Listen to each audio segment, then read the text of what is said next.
Olá, alunos! Sejam todos bem-vindos a mais uma aula de História de Rondônia. Meu garoto, então, abra os seus cadernos, coloquem a data de hoje. Olha lá, vou esperar. Aí, abriu? Ok. Abra o caderno, põe a data de hoje e depois o tema da aula. O tema da aula de hoje, que é a aula 2.1, vai ser a exploração, conquista e a ocupação da Amazônia. Literalmente, vem aqui para mim. Pode aproximar. Cadê? Produtor, aproxime. Aí, então, olha só. Na aula de hoje, aluno, você vai entender como que se deu esse contato dos primeiros navegadores na região dos rios amazônicos. Como assim, professor? Pois é, nós estamos aí no século 17, 18, 19. Os nossos rios vai ser a via natural de acesso até determinados locais. Então, através dessas embarcações a vapores, vão adentrar os rios e vão fazer contato diretamente com os nativos. Vocês verão, na aula de hoje, como que isso vai acontecer. Grandes embarcações irão atracar aqui em Santo Antônio. Leopoldo Pérez, Augusto Montenegro, Lobo da Almada, Chata Cuiabá e tantos outros. O navio satélite, que vai sair do Rio de Janeiro e vai trazer os marinheiros da revolta Chibata, que vão trabalhar com o Marechal Rondon na expedição, acreditem. Então aqui já foi bastante movimentado, em tempos outrora. Mas isso eu vou falar no decorrer da nossa aula, tá certo? Então acompanhe comigo, joga no quadro, vamos lá para a nossa aula. Exploração, conquista e ocupação da Amazônia. Deixa só eu testar aqui a minha caneta. Ok. Na aula de hoje, eu irei falar sobre o espaço natural. Que espaço é esse? Que ambiente é esse? Nós estamos falando da Amazônia, senhores. Uma região bastante cobiçada. É interessante porque aqui se tem de tudo. A Ileia Amazônica. O que é isso? Também irá aprender o que é a Ileia Amazônica. Esse mundo verde que nós temos aqui.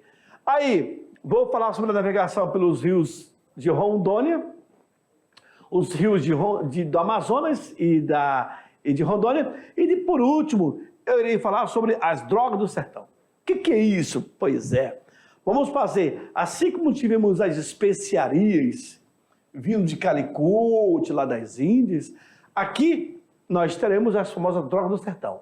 Bom? Então vejamos. Esse aqui é o espaço natural, Amazônia Legal. Aluno, um pouco de geografia. Todo esse espaço verde, ela é consagrado como a Amazônia Legal. Quais são os estados que compõem a Amazônia Legal? Aí vocês verão. Mato Grosso, Rondônia, Acre, Amazonas, Roraima, Amapá, Maranhão, Pará e Tocantins. Bom? Então eu tenho aqui 1, 2, 3, 4, 5, 6, 7, 8, 9. Eu tenho 9 estados que compõem a Amazônia Legal. Não pode mais perder essa informação de vista, viu, aluno? Proibido esquecer. Vejamos aqui. A Amazônia Legal é toda essa... vou passar meu pincel vermelho, estou passando. A Amazônia Legal é toda essa área que vocês estão vendo aqui, Fechou? Toda essa área aqui, Então, a ilha de Marajó, aqui no Pará, tudo isso aqui, Novamente, como vocês viram, são 9 estados. 1, 2, 3, 4, 5, 6, 7, 8, 9. você observa que parte de Tocantins acaba entrando. O bioma amazônico, aí, quando se fala Amazônia legal, é uma coisa. O bioma amazônico, ele acaba passando aqui, ó. Quais são os países que são contemplados pelo bioma amazônico? Eu tenho a Bolívia, eu tenho o Peru, eu tenho parte do Equador, eu tenho a Colômbia, a Venezuela, a Guiana, o Suriname. São os países que compõem, que têm parte do nosso bioma, parte da nossa floresta. Lá em cima tem a explicação. A extensão da Amazônia Legal são 520 milhões de hectares, equivalente aí a 60% do território nacional. É muito? É. Toda a Amazônia é muito, cara. A Amazônia Legal, ela é um conceito político, administrativo, estabelecido no ano de 1953, para organizar as ocupações de terras e exploração dos recursos naturais. Vejo que, na metade do século XX, começava a se desenhar a questão de exploração do Brasil. O bioma amazônico compreende uma área aí, ó, de 410 milhões de hectares. A Amazônia Legal, ela é maior, são 520. E o bioma é 410. Formado majoritariamente por 3 tipos de floresta. Aí eu tenho as florestas de terra firme, as florestas de várzea e a floresta de igapó. Engloba uma extensa área de cerrado e também de campinas. Fechou? A Amazônia é quase mítica.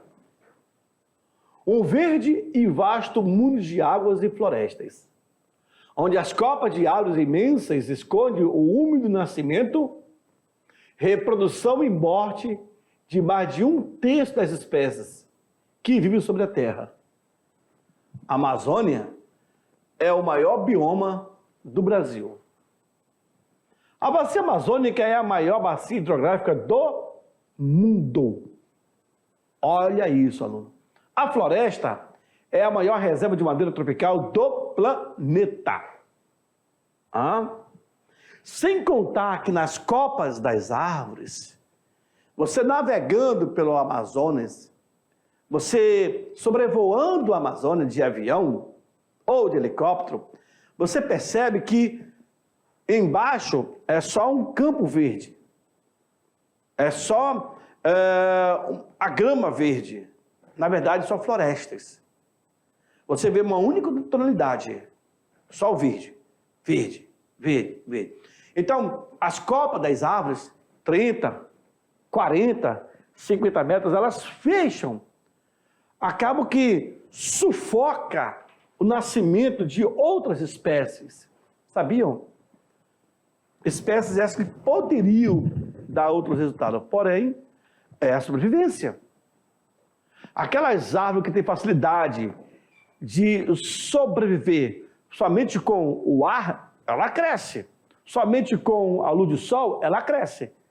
Até mesmo na floresta, nós temos a lei do mais forte. A Amazônia Legal. O conceito de Amazônia Legal, ela foi instituída pelo governo brasileiro como forma de planejar e promover o desenvolvimento social e econômico dos estados da região amazônica, que historicamente compartilham os mesmos desafios econômicos, sociais e políticos. Essa ideia foi criada em 1953. Quem é que estava no poder? Getúlio Dornelles Vargas. Então, durante o governo de Vargas, se começa a estudar esse conceito de Amazônia Legal. E isso foi pegando. Se você pegar o estado, deixa eu voltar aqui, ó. O estado do Amazonas é bem grande. Tem vários municípios. O Pará também. Só que o Pará, por exemplo, dava para transformar aqui em 4 estados. O Amazonas também em 4 estados. Só que a partir do momento que eu transformo em outros estados, vai ser mais explorado ainda. Ou seja, a reserva, ela basicamente vai sumir. Certinho? Ó, avançamos. Ainda no século XVI, representantes da coroa portuguesa se aventuraram pelas brenhas amazônicas, tendo passado pelos vales do Madeira, Guaporé, Mamoré. Na realidade, se pensava em utilizar essa região como ponte de passagem e ligação entre as colônias do sul e a do extremo norte. Uma ligação extremamente arriscada e também difícil de ser realizada. Mas era necessário testar. Um dos primeiros passos de Portugal para assegurar a sua posse sobre a região vai ser a ocupação desses vales. Que ocupação é esta eu estou falando? É o controle da navegação por esses rios. Era necessário eu aparelhar a entrada desses rios. E como é que eu vou aparelhar, professor? Criando fortificações. No ano de 1616, o Forte do Presépio vai ser criado justamente na embocadura, na entrada dos rios. E basicamente, aonde nós temos rio, é ser criada uma fortificação. Para quê? Para impedir que o invasor entrasse por aquela região. Ou saqueasse a nossa terra. Essa ocupação dos vales era uma forma para você extrair o ouro e as drogas do sertão. Não vamos dizer doana, porque a doana ela vai cobrar o imposto. Mas sim, é o impedimento. Essa ocupação se deu pela ação dos bandeirantes, que ao mesmo tempo exploravam e ocupavam. Ao estabelecer uma guarda naquela região, também aproveitavam a riqueza da mesma. Além disso, a ocupação se realizou pela presença militar, especificamente. Por isso que o Brasil, em toda a sua área, vai ser criado fortificações. São mais de 361 fortes criados em área de fronteiras. O que pode ser comprovado pelas inúmeras construções fortificadas. Isso aqui eu abordo em alguns arquivos. Era necessário, entretanto, uma ocupação estável para assegurar a posse daquela área, daquela região, o controle da exploração. Somente as expedições aprisionando indígenas e colhendo as drogas do sertão não asseguravam a presença colonizadora e definitiva. Além disso, não cessava a constância dos conflitos, tanto com os índios como também com os castelhanos, que também estavam ocupando a região. Então, além do invasor que vem de fora, eu ainda tenho uma preocupação que é a área de fronteira. Essa área de fronteira, eu tenho um outro país que vê com bastante significado uma área que era rica. Por exemplo, do outro lado do Rio Madeira era a Espanha. A Espanha via com bom interesse a ideia de ocupar a região portuguesa. Então era necessário aparelhar essa região de fronteira, criando as fortificações. Certinho? E assim vai ser construído. Foi com vista, então, nessas presenças constantes que ainda antes da assinatura do Tratado de Madrid, que é de 1750, o famoso Ultima Occidente, a terra pertence a quem a ocupa e não a quem a descobre. Foram vários tratados. Tratado de Lisboa, Tratado de Santo Ildefonso, Tratado de Utrecht de 1713 e de 1715, vários tratados, até eu chegar ao 1750. E lá na frente, teremos o tratado de Ayacucho, Petrópolis e assim por diante. Mas esse daqui, ele estabelece que você só é considerado dono da terra se você ocupa a terra. Então, ele deixa bem o ultima possidetis. A terra pertence a quem a ocupa e não a quem descobre. Antônio Rolim de Moura, ele recebeu a incumbência, a missão de povoar a região do Guaporé. Nessa ocasião, foi criada a Capitania de Mato Grosso. E Rolim de Moura coordenou a estruturação da capital daquela província, à margem do Rio Guaporé. E cidade, Vila Bela da Santa Trindade, além de assegurar a presença portuguesa, seria um ponto de coleta de impostos sobre a mineração.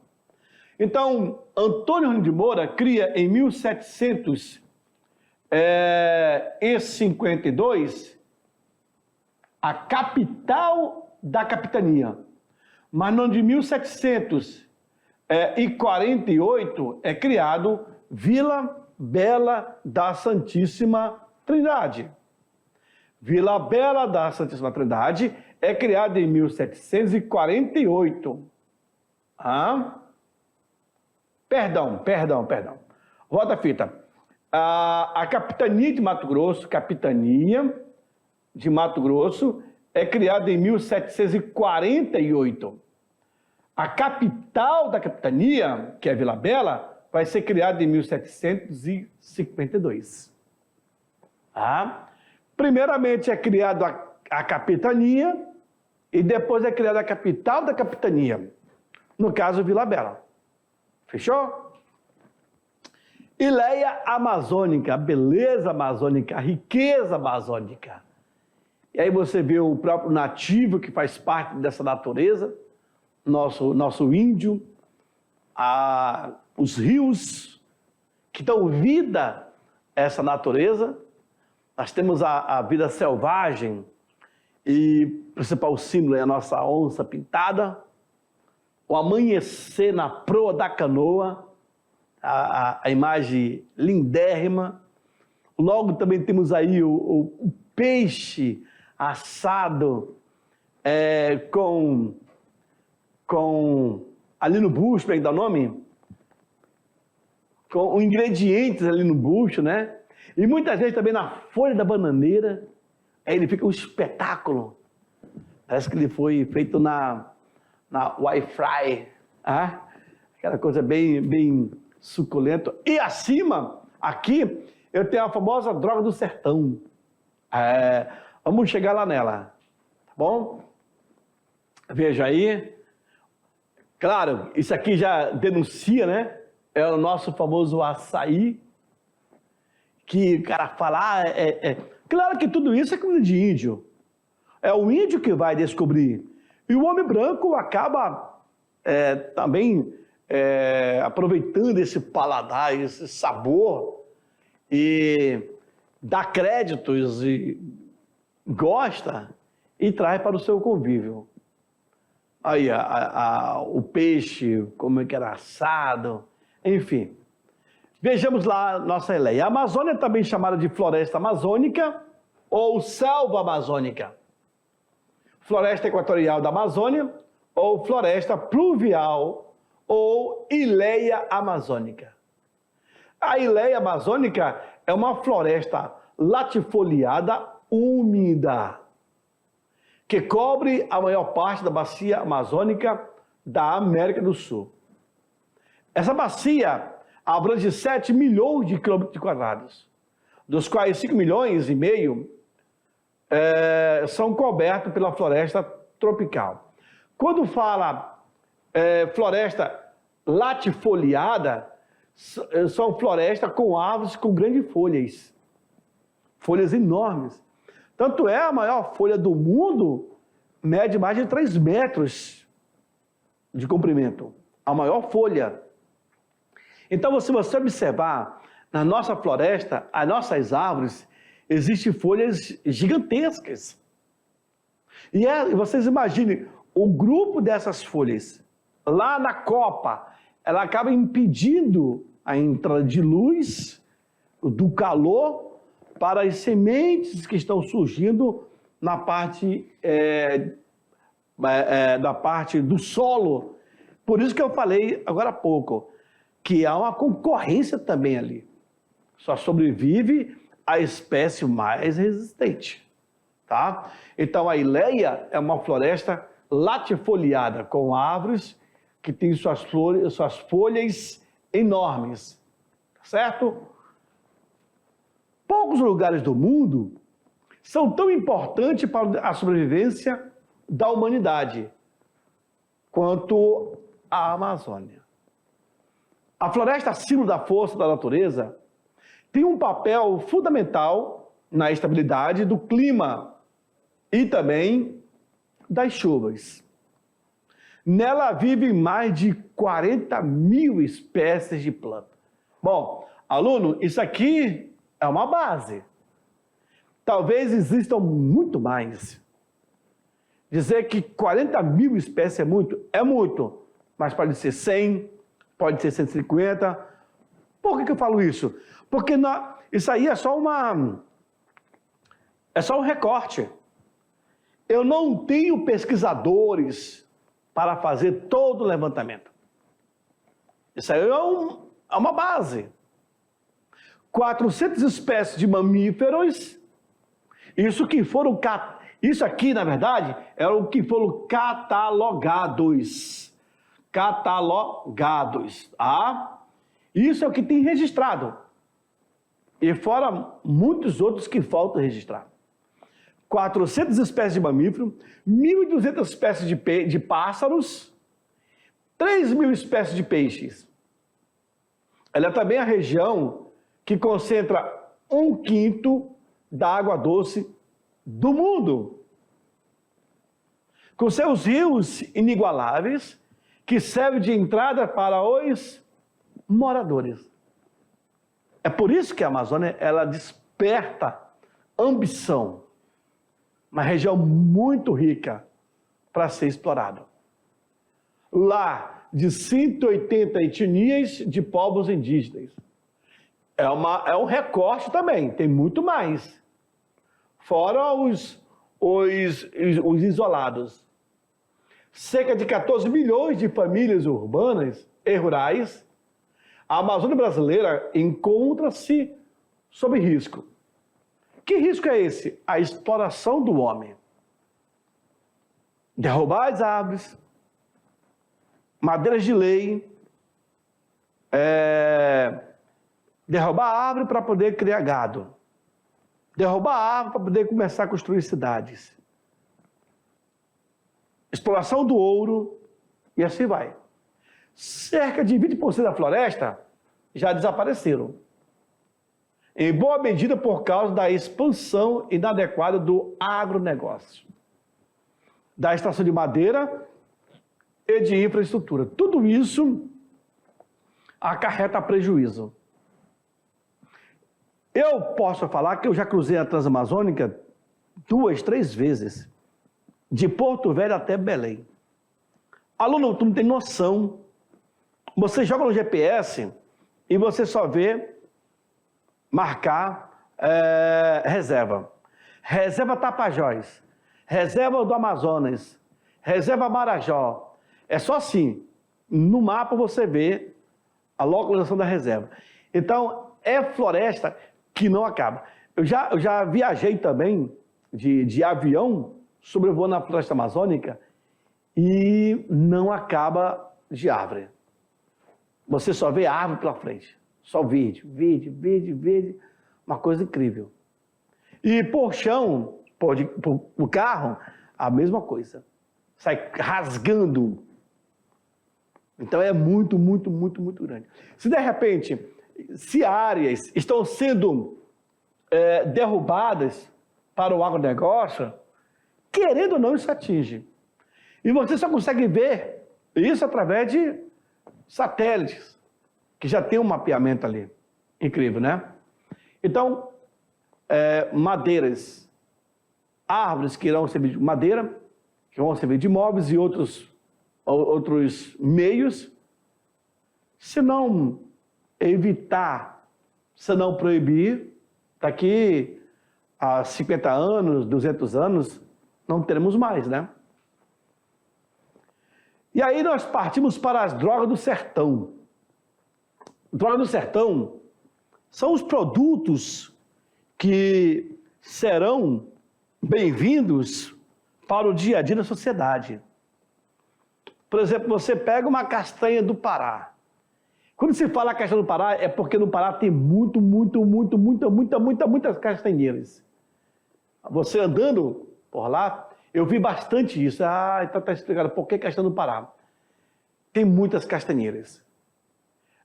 Eu tenho aqui o Guaraná, o Guaraná de Maués, né? Eu tenho aqui a castanha, eu tenho a pimenta e eu tenho vários outros produtos. Tudo isso acaba enchendo os olhos do mundo capitalista. O cara vai querer explorar para poder fazer dinheiro. As drogas do sertão eram produtos extraídos da floresta amazônica e que foram comercializados pelos portugueses durante o século XVII. Como exemplo da droga do sertão, nós temos a castanha do Pará, o Guaraná, a salsa e entre outros produtos. A mão de obra utilizada para a extração desses produtos é a mão de obra indígena. Certinho? O declínio desse comércio ocorreu no século XVIII, tempo que as primeiras minas de ouro foram sendo descobertas ali na região de Minas Gerais. Eu tenho ouro em Minas Gerais, São Paulo, Rio de Janeiro, Bahia, aí depois a região de Cuiabá, aí depois a região do Guaporé. Em 1616, a construção do Forte de Belém, ou Forte do Presépio, deu início a uma série de expedições exploratórias pelo interior da selva amazônica. Em um primeiro momento, os portugueses esperavam aprisionar índios para poder trabalhar nos engenhos, e depois passaram a ser utilizados os escravos. Entretanto, as prospecções realizadas acabaram possibilitando descoberta de diversos recursos naturais que poderiam ser vendidos no mercado consumidor europeu. Vão atrás de aprisionar índio para trabalhar na lavoura de açúcar. Não encontram índio, encontram veios de ouro, encontram droga do sertão. Então, vamos explorar essa riqueza. As chamadas drogas do sertão, como o Guaraná, o anil, a salsa, o urucum, a noz de pichurim, pau-cravo, gergelim, cacau, baunilha e castanha do Pará. Todas essas especiarias tinham um alto valor de venda no velho continente, Europa. A exploração da droga do sertão por Portugal optou por deixar a exploração desses gêneros a cargo das missões jesuíticas. Porque os missionários utilizavam-se da mão de obra dos indígenas. E os indígenas sabem muito bem aonde estava esse produto. A descoberta das drogas do sertão ocorreu em um período em que a busca por especiarias no mundo oriental estava em franco processo de decadência. Foi um desejo tão grande de fazer comércio com os indianos, com o Oriente, mas quando chego lá, já estava no final, e aí então se volta para as colônias portuguesas. Dessa maneira, a exploração da região norte irá assumir o papel econômico desempenhado por outras nações em tempos passados. Além disso, a busca e o comércio da droga do sertão tiveram fundamental importância para a ocupação da região norte do Brasil. Ou seja, é um produto que vale dinheiro? Sim, então é necessário então ocupar a região norte do Brasil.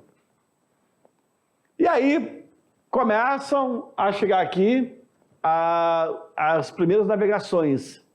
Essa é uma foto de Dana Merrill, fotógrafo da Estrada de Ferro Madureira Mamoré. Um porto que vai ser criado aqui em Porto Velho, depois que a Major Randolph resolve transferir 7 quilômetros para baixo, esse porto criado para desembarcar as mercadorias. Aqui nós temos os vagões e aqui na frente o trem para poder trazer todo o produto. Vejam, a Bolívia exportava a maior parte de sua produção pelo Oceano Pacífico. A via do Madeira era de fundamental importância para o comércio do noroeste boliviano, pois o Atlântico estava muito mais próximo da Bolívia. Os produtos da região do Beni e do Madeira eram transportados em canoas para o porto de Serpa, que fica em Itacoatiara. Dali voltavam os produtos industrializados, vergalhões, ferramentas, armas e munições, bebidas e atavios. Então se descia dos rios bolivianos para ir até Belém, vendia o produto e depois voltava com material industrializado. Eram meses fazendo isso. A província do Amazonas interessava em estimular esse comércio por razões fiscais. A questão da livre navegação pelo rio Amazonas e seus afluentes era o centro das ocupações, das preocupações dos empresários ligados à indústria extrativa. No século XIX, o governo americano vai manifestar interesse em abrir a Amazônia aos capitais daqueles países, sendo que o governo imperial havia proibido a exploração por navios de bandeiras estrangeiras. Ou seja, só quem podia navegar por aqui eram embarcações com a bandeira boliviana ou brasileira. O governo imperial recusou a autorização para que a Amazon Stream Navigation operasse no Vale do Amazônico, fato que vai resultar em imediata reação da parte contrariada. Não vão aceitar. Em 1851, tenente William Lewis Erdon e Landner Gibbon, da Marinha Americana, viajaram pelo Rio Amazonas entre os anos de 1851 a 52 para investigar a possibilidade de utilizar a região para transmigrar a escravidão norte-americana para a Amazônia. Olha só, queriam fazer um depósito aqui. No dia 27 de janeiro de 53, o presidente boliviano Manuel Isidoro Benzum negociou com os americanos o translado dos negros recém-libertos para o norte da Amazônia e abriu os rios do noroeste para a navegação internacional. Deu uma concessão de terras a título de estímulo e concessão de terra que quisesse explorar aquela região. O governo boliviano cedeu ao governo americano. A resposta dos brasileiros foi clara: não permitia a livre navegação pelo rio Amazonas, porque temia o expansionismo americano aqui. Pois no Panamá, por onde passaram, deixaram claras intenções de apropriar-se daquele território. O governo brasileiro temeu igual o teor com os americanos. E aí o governo brasileiro, então, proíbe a navegação pelos nossos rios. Tá bom? Foi esse o meio encontrado pelo governo brasileiro para reagir às pressões estrangeiras para proteger o nosso território. Aluno, essa aí, coloca lá para rapidinho, essa aí fica um material complementar, assista esse link e é isso daí. A nossa aula, vem para mim, ela chega ao final. Claro, aguardo vocês na nossa próxima aula. Tchau, tchau.